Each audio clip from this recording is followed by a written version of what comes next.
आखे नको पाडवी आखे किती बाजार गेली तू नको पाडवी आणि कुठे गेली तिया लागे तो किती बाजार होणार काय नाही घ्या ए दिलू कुठे आखी देखाऊ मारी ताजा बाजार मोखतली आणि लगेच फटी खेते बाजार नको पाडवी आली कुठे गेली अरे कापा यूट्यूबर वाले है ने बिना चिंता तैयार गेली माये तैयार गेली खेत्या बाजार तैयार केली तैयार खूप मोठा आहे तैयार यूट्यूबर वाले मेदारी कुठे गेले तो मालूम है वसंत गुलवाले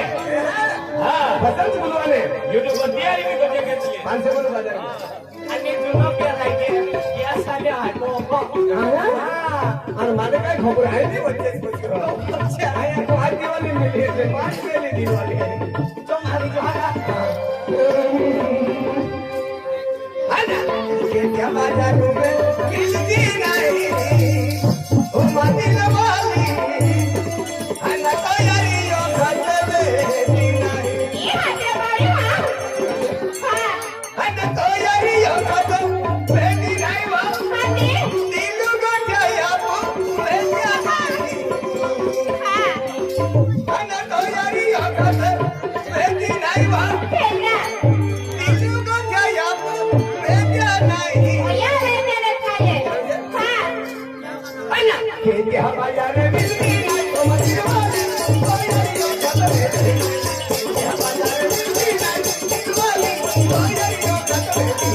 ओ यारी यो खतरे दिलू को जाया वो वैसा नहीं ओ यारी यो खतरे दिलू को जाया वो वैसा नहीं अभी दिवाली में मिलती है ओ यारी यो खतरे अभी दिवाली में मिलती है दिवाली ओ यारी यो खतरे बाजार में काले दिलवाला ओया रे कदे बेटीने बाजार में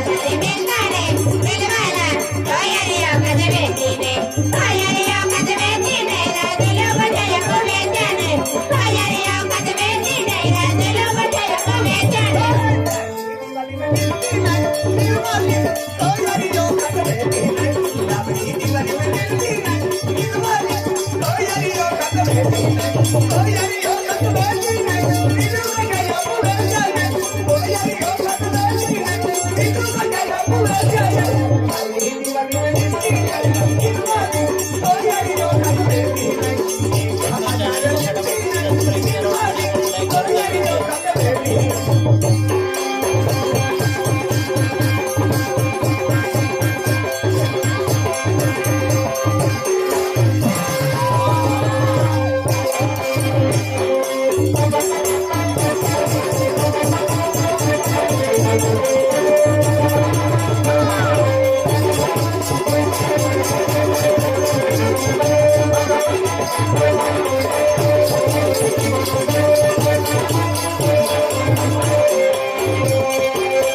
करे दिहायरा करे गोगा बिता के लागे ओया यामाले बिता के लागे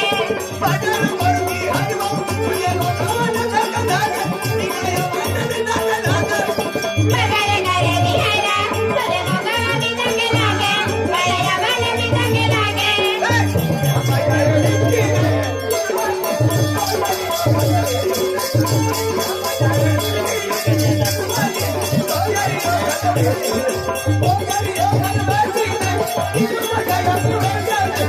Oh, बाजार मिलताने दिलवाला तयारियों कदे बेटीने पसंद बाजार मिलताने दिलवाला तयारियों कदे बेटीने तयारियों कदे बेटीने ना दिलो बचाया पुरे जाने तयारियों कदे बेटीने ना दिलो बचाया पुरे जाने